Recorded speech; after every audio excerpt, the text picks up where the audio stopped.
नमस्कार मित्रांनो, आपल्या सर्वांचं शिक्षणदीप या यूट्यूब चॅनलवर मनपूर्वक स्वागत. आजच्या या महत्त्वाच्या व्हिडिओमध्ये आपण भारताची जनगणना 2027 मध्ये स्वतःची स्वगणना म्हणजेच सेल्फ इन्युमिरेशन मोबाईलवर किंवा संगणकावरून कशी करायची हे पूर्ण स्टेप बाय स्टेप पाहणार आहोत. या व्हिडिओमध्ये आपण स्वगणना म्हणजे काय, वेबसाईटवर लॉग इन कसे करायचे, मोबाईल नंबर OTP पडताळणी, कुटुंबातील सदस्यांची माहिती कशी भरायची, फॉर्म सबमिट कसा करायचा आणि शेवटी एक्नॉलेजमेंट कसे डाउनलोड करायचे, ही सर्व माहिती अगदी सोप्या भाषेत पाहणार आहोत. म्हणून व्हिडिओ शेवटपर्यंत नक्की पहा. सर्वप्रथम आपल्या मोबाईलमध्ये गुगल क्रोम ओपन करूया. आता सर्च बारमध्ये सेन्सस ऑफ इंडिया 2027 असे टाईप करून गोवर क्लिक करूया. यानंतर स्क्रीनवर दिसणाऱ्या पहिल्या अधिकृत वेबसाईटवर क्लिक करूया. आता आपल्यासमोर असा इंटरफेस दिसेल. येथे दिसणाऱ्या सेल्फ इन्युमरेशन या पर्यायावर क्लिक करूया. आता पुढील स्क्रीनवर आपले राज्य म्हणजेच स्टेट निवडूया. त्यानंतर खाली दिलेला कॅप्टचा कोड अचूकपणे भरून व्हेरीफाय अँड प्रोसीड या बटनावर क्लिक करूया. आता स्क्रीनवर एक पॉपअप दिसेल. त्यामधील ओके या बटनावर क्लिक करूया. यानंतर उघडणाऱ्या विंडोमध्ये कुटुंब प्रमुखाचं नाव टाईप करूया. त्याखाली सध्या सुरू असलेला मोबाईल क्रमांक नोंदवूया. जर आपल्याजवळ ईमेल ID उपलब्ध असेल तर तो देखील येथे नमूद करू शकतो. आता शेवटी दिसणाऱ्या व्हेरीफाय अँड प्रोसीड या बटनावर क्लिक करूया. येथे एक महत्त्वाची सूचना, कुटुंब प्रमुखाचं नाव भरताना ते अचूक नोंदवा, कारण पुढे त्यामध्ये बदल करता येणार नाही.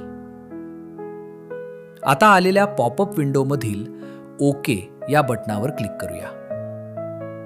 यानंतर आपण नोंदवलेल्या मोबाईल क्रमांकावर एक OTP येईल. तो OTP येथे नमूद करून व्हेरीफाय OTP या बटनावर क्लिक करूया. आता दुसरा टप्पा सुरू होतो. यामध्ये आपल्या गणनाघराचे लोकेशन सेट करायचे आहे. सर्वप्रथम आपले राज्य निवडूया. त्यानंतर जिल्हा आणि शेवटच्या कॉलममध्ये पोस्टल पिन कोड अचूक भरूया. आता खाली दिसणाऱ्या बॉक्समध्ये आपल्या घराजवळील एखादा लँडमार्क नमूद करूया. उदाहरणार्थ दवाखाना, मंदिर, पेट्रोल पंप किंवा इतर ओळखण्याजोगे स्थळ.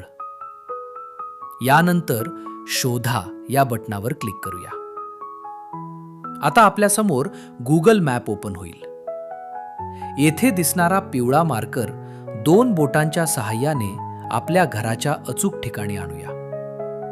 त्यानंतर लाल लोकेशन मार्कर आपल्या घरावर योग्यरित्या सेट होईल. ही प्रक्रिया अचूक करणे अत्यंत आवश्यक आहे. आता स्थानाची पुष्टी करा असा पॉपअप दिसेल. त्यामधील होय या बटनावर क्लिक करूया. यानंतर आपल्याला विविध प्रश्न विचारले जातील. हे सर्व प्रश्न एकूण 5 टप्प्यांमध्ये पूर्ण करायचे आहेत. प्रत्येक प्रश्न काळजीपूर्वक वाचून योग्य पर्याय निवडायचा आहे. सर्वप्रथम पहिला प्रश्न आहे, गणनाघराच्या जमिनीसाठी मुख्यतः वापरलेले साहित्य कोणते? येथे दिलेल्या पर्यायांमधून माती, लाकूड, पक्क्या विटा, दगड, सिमेंट किंवा इतर यापैकी योग्य पर्याय निवडून त्या समोरील गोल बटनावर क्लिक करूया. यानंतर दुसरा प्रश्न आहे, गणनाघराच्या भिंतीसाठी मुख्यतः वापरलेले साहित्य कोणते? येथे दिलेले पर्याय वाचून योग्य पर्याय निवडूया. पुढील प्रश्न आहे, गणनाघराच्या छपरासाठी मुख्यतः वापरलेले साहित्य कोणते? आपल्या घराच्या छपरासाठी वापरलेले साहित्य अचूक निवडूया. यानंतर पुढील प्रश्नांची देखील अशाच प्रकारे योग्य माहिती भरूया. आता गणना घराची स्थिती कशी आहे या प्रश्नासाठी योग्य पर्याय निवडूया. आणि शेवटी दिसणाऱ्या जतन करा आणि पुढे जाऊया या निळ्या बटणावर क्लिक करूया. आता पुन्हा एक पॉपअप विंडो दिसेल. त्यामध्ये विचारले जाईल, तुम्हाला नक्की पुढे जायचे आहे का? येथे होय या बटणावर क्लिक करूया. आता पुढील प्रश्न पाहूया. या कुटुंबात सामान्यतः वास्तव्यास असलेल्या व्यक्तींची एकूण संख्या येथे नोंदवायची आहे. त्यानंतर कुटुंब प्रमुखाचं नाव आपोआप दिसेल. मात्र खाली दिलेल्या कॉलममध्ये आपण निवडलेल्या भाषेमध्ये कुटुंब प्रमुखाचं नाव पुन्हा टाईप करायचे. यानंतर कुटुंब प्रमुखांचं लिंग निवडायचे. पुढे सदरील कुटुंब कोणत्या जात प्रवर्गात येते ते योग्य पर्याय निवडून नोंदवायचे. यामध्ये अनुसूचित जाती, अनुसूचित जमाती आणि इतर असे पर्याय दिलेले आहेत. जर आपला जात प्रवर्ग या दोन्हींपैकी नसेल तर इतर हा पर्याय निवडायचा आहे. पुढील प्रश्नांमध्ये मालकी हक्कासंबंधी माहिती विचारली जाईल. यामध्ये आपले घर स्वतःचे आहे का, भाड्याचे आहे का किंवा इतरत्र स्वतःचे घर आहे का हे योग्य पर्याय निवडून नोंदवायचे. त्यानंतर आपण राहत असलेल्या घरामधील निवासयोग्य खोल्यांची संख्या नोंदवायची. तसेच या कुटुंबात वास्तव्यास असलेल्या विवाहित जोडप्यांची संख्या देखील भरायची आहे. ही सर्व माहिती भरल्यानंतर शेवटी जतन करा आणि पुढे जा या बटणावर क्लिक करायचे. त्यानंतर तुम्हाला नक्की पुढे जायचे आहे का असा प्रश्न दिसेल. तेथे हो या बटणावर क्लिक करा. आता पुढील प्रश्न स्क्रीनवर दिसतील. यामध्ये सर्वप्रथम पिण्याच्या पाण्याचा मुख्य स्रोत निवडायचा आहे. त्यानंतर पिण्याच्या पाण्याची उपलब्धता असलेला स्रोत निवडून प्रकाशाचा मुख्य स्रोत देखील निवडायचा आहे. पुढे शौचालयाची उपलब्धता विचारली जाईल. जर होय असेल तर दिलेल्या पर्यायांमधून योग्य पर्याय निवडायचा आहे. त्यानंतर शौचालयाचा प्रकार देखील योग्य पर्यायातून निवडायचा आहे. यानंतर शौचालयासंबंधी आणखी एक महत्त्वाचा प्रश्न विचारला जाईल. शौचालयातील सांडपाणी सोडण्यासाठी जोडलेली व्यवस्था कोणती आहे हे दिलेल्या पर्यायांमधून योग्यरित्या निवडायचे. त्यानंतरचा प्रश्न परिसरात स्नानगृहाची व्यवस्था उपलब्ध आहे का याबाबत असेल. व्यवस्था उपलब्ध असल्यास होय आणि उपलब्ध नसल्यास नाही हा पर्याय निवडायचा आहे. यानंतर स्वयंपाकघराची उपलब्धता तसेच LPG किंवा PNG जोडणीबाबत प्रश्न विचारले जातील. हे प्रश्न काळजीपूर्वक वाचून योग्य पर्याय निवडायचे आहेत. आता पुढील प्रश्नामध्ये आपल्या घरात स्वयंपाकासाठी वापरले जाणारे मुख्य इंधन कोणते आहे हे योग्य पर्यायातून निवडायचे. ही माहिती भरल्यानंतर उजव्या बाजूला खाली दिलेल्या जतन करा आणि पुढे जा या पर्यायावर क्लिक करायचे. त्यानंतर पुन्हा एक नवीन पॉपअप विंडो दिसेल. त्यामध्ये तुम्हाला नक्की पुढे जायचे आहे का असा प्रश्न विचारला जाईल. आपण निवडलेल्या माहितीची खात्री करून होय या बटणावर क्लिक करावे. आता पुढील प्रश्न स्क्रीनवर दिसू लागतील.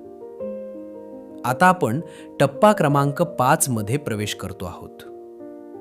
या टप्प्यात कुटुंबाकडे उपलब्ध असलेल्या मालमत्तेबाबत माहिती विचारली जाईल. येथे लक्षात ठेवा, एखादी मालमत्ता व्यावसायिक कारणासाठी वापरली जात असली तरी ती कुटुंबाच्या मालकीची आणि उपलब्ध असल्याचे समजावे. सर्वप्रथम रेडिओ किंवा ट्रान्झिस्टर उपलब्ध आहे का हा प्रश्न विचारला जाईल. उपलब्ध असल्यास होय आणि उपलब्ध नसल्यास नाही हा पर्याय निवडायचा आहे. त्यानंतर दूरचित्रवाणी उपलब्ध आहे का हे विचारले जाईल. तसेच इंटरनेट सुविधा उपलब्ध असल्यास योग्य पर्याय निवडायचा, अन्यथा नाही हा पर्याय निवडायचा आहे. पुढील प्रश्न लॅपटॉप किंवा संगणकाच्या उपलब्धतेबाबत असेल.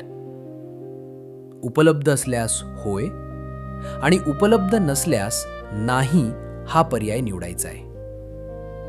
यानंतर दूरध्वनी, मोबाईल फोन आणि स्मार्टफोन यांच्या उपलब्धतेबाबत माहिती विचारली जाईल. आपल्या कुटुंबाला लागू होणारा योग्य पर्याय येथे निवडायचा आहे. त्यानंतर आपल्या कुटुंबाकडे cycle, scooter, motorcycle, moped, car, jeep किंवा व्हॅन उपलब्ध असल्यास योग्य पर्याय निवडायचा आहे. यानंतर कुटुंबात सेवन केले जाणारे मुख्य धान्य योग्य पर्यायातून निवडायचे आहे. शेवटी कुटुंब प्रमुखांचा मोबाईल क्रमांक नोंदवायचा आहे. येथे एक महत्त्वाची गोष्ट लक्षात ठेवा. आपण नोंदवलेला मोबाईल क्रमांक पूर्णपणे गोपनीय ठेवण्यात येणार आहे.